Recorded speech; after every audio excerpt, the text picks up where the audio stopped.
At the district, I was a publicity secretary, and eventually when I came to Makerere, I was the vice national leader.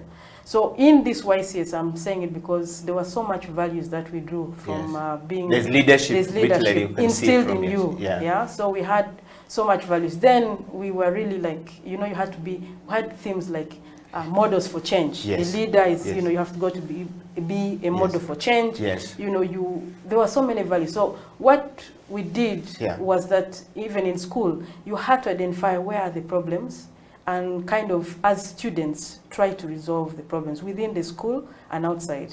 Wow. But I was also an UNSA chairperson in the school and also in the district. I was also... Jennifer, what are you? You know, growing up, what did you want to be? What was it like? We're going to take a break, and when we come back, Jennifer and I will dive more into what excites her as we move towards the discussion about her role as a woman leader. Not just a woman leader, taking over from a sport that is usually men, and moreover in the Catholic Church. What a story right there. Stay right there. I'll be right back after the break.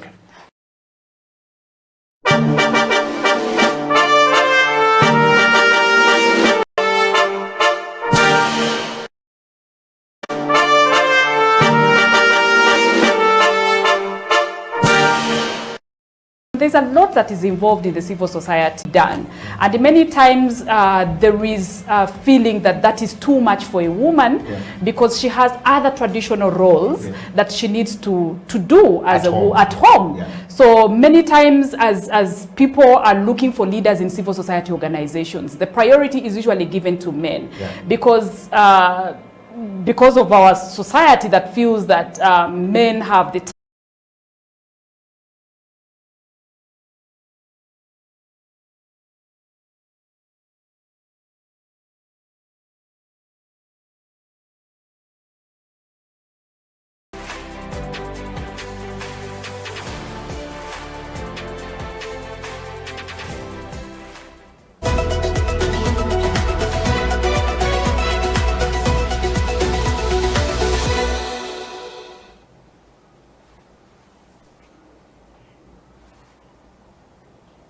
Welcome back from that break. This is the CEO Bench. My name is Eddie Okela, and my guest this morning on the CEO Bench, or this night or this evening, depending on which part of the world you are actually watching the program from, is Jennifer Okusia Erejo. Jennifer, welcome back to the program. Thank you. First of all, let's talk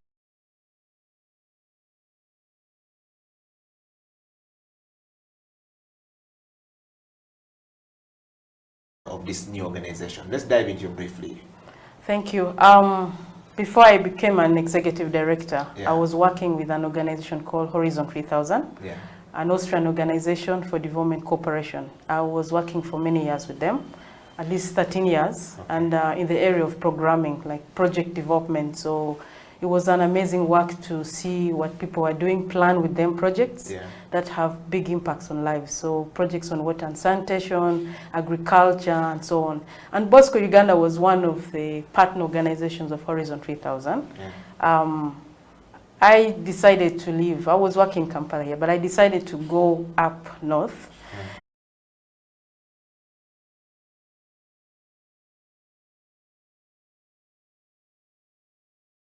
Whether it is videography or do some research in the centers in the rural areas, because all those centers are powered with solar. So even if they're not having access to the national grid, they can still run, you know, on solar, because we establish low-powered, you know, computers and with solar backup. So it excites me so much to see the opportunity of what we can do, even especially now that schools are closed, that children can still access materials from these ICT centers, from even one of our ICT centers in Badege, which is in the Gulu city. You come in there and actually you can do your online learnings from there. And for me, that is so exciting. That's only in ICT, in education. But when you look at health as well, so much can be done to digitalize the health sector and improve, you know, on service delivery.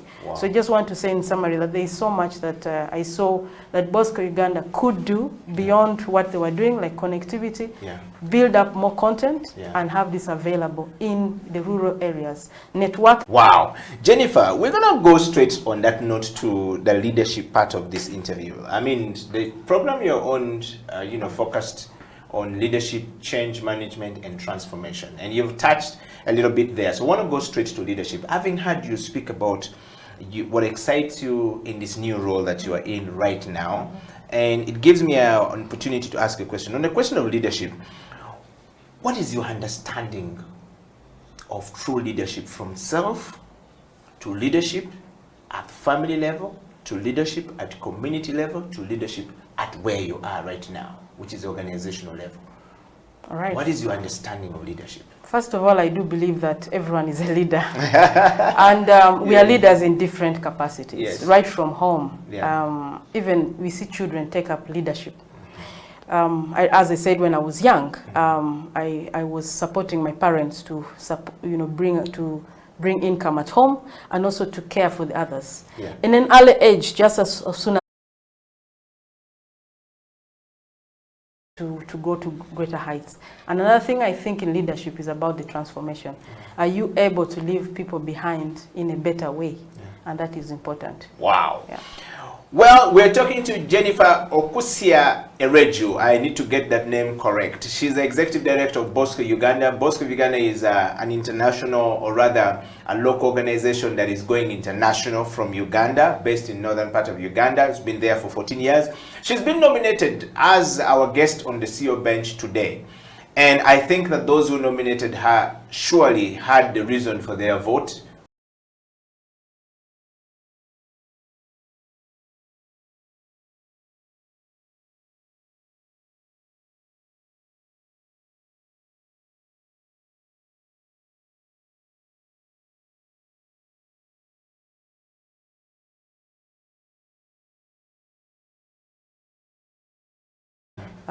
To understand the challenges so that we work on a digital solution in partnership with Accenture, that is supporting JICA and the Ministry of Health, to look around the digitalization and finding solutions that would help improve information, how do I say, data collection and analysis and decision taking, to actually support informed decision taking. Yes. And I think that is something I was on the ground. Yes. I was driving to some of the locations, the health center. Is perfectly befitting of being on the CEO bench, because she's a lady on the rise to the top.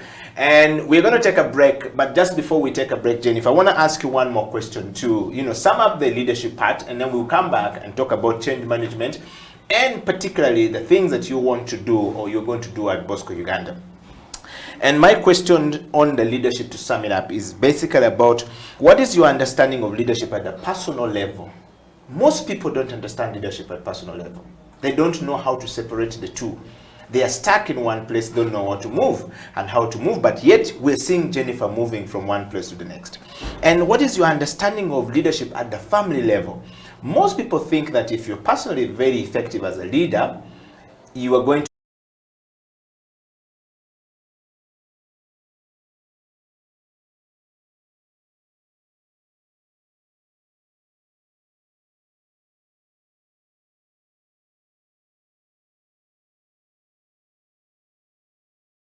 and they are managing.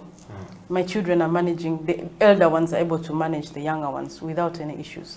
Young girls who are raised up right now and so assertive, they are so, I have no doubt about their capabilities. They're taking care of the little ones who are about 2 years, 3 years, 5 years, even in my absence. I think that's already an evidence of good leadership at the family level. Yes. Because for me, it's so important to impart values in people. And I see this in my children. I see this in the children, even those I've adopted. And they are carrying themselves with grace.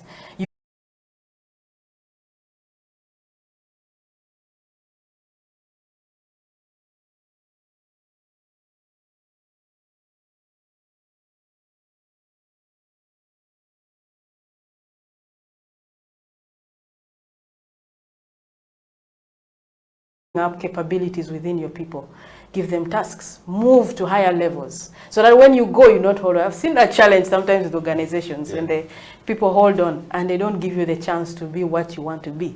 You have conflicted visions. It's so important, because even leadership at the board level, how are you aligning yourself with the CEO to ensure that the systems that you're putting in place are working, putting in structures, and moving beyond an individual, how do I say, Is it a structure? Yes. You know, the organizations that depend on individuals. Yes, yes, yes. It's very dangerous Yeah. because it will collapse. Yeah. It should be building systems and structures and internal processes that will. It may guide me along the way in terms of how to navigate, in terms of how to influence the leaders of that organization, but not necessarily kick the front door and change everything. In fact, I think that's disastrous because you might just end up going backwards. So I think for me is allow yourself. A lot of time we see people, Daniel, who go into organization and just start.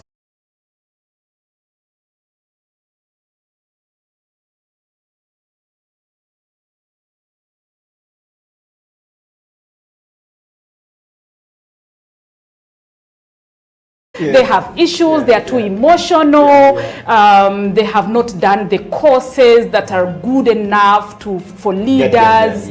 They don't have time to, you know, to go for extra, you know, learning or to go for work outside Kampala because they have to tend to their children. So there's too much that society has tied around a woman. And it's true, we have these traditional roles that we have.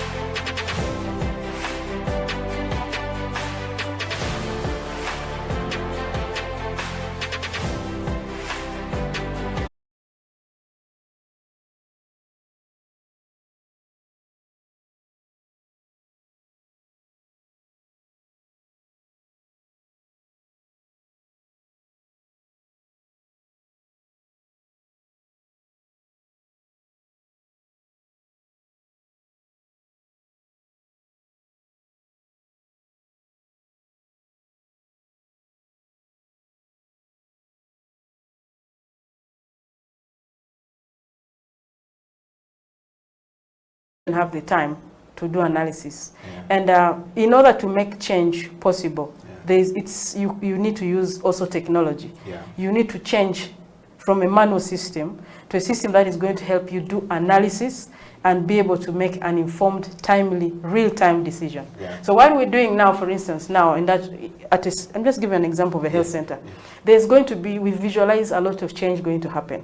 That even at a clinical officer will be able to do start building up their management capabilities. They are going to start analyzing the data, understand why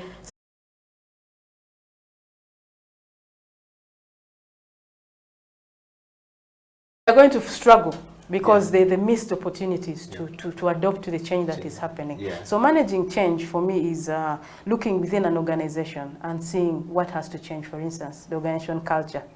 If you find a culture of, not only you talk about laissez-faire leadership, but there's also laissez-faire kind of behaviors among staff.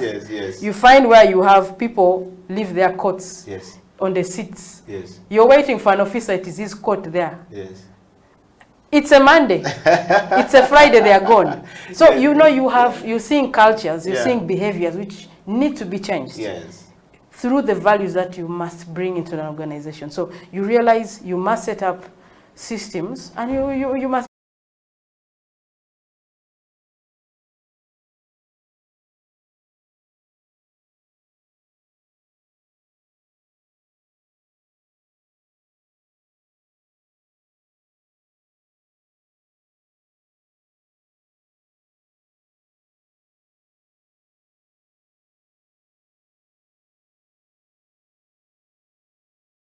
change. I move, even if it means taking risks, but for the right reasons. Once you check your intentions are right, and you feel you can make a contribution somewhere. Correct. It is good to lose something, but you gain it along the way. So for me, that change has to be well thought. What is it I want to change? How does that resonate around my values? How does it help me? For instance, it was so helpful for me to have more time with my children, which was very difficult in Kampala now, because, you know,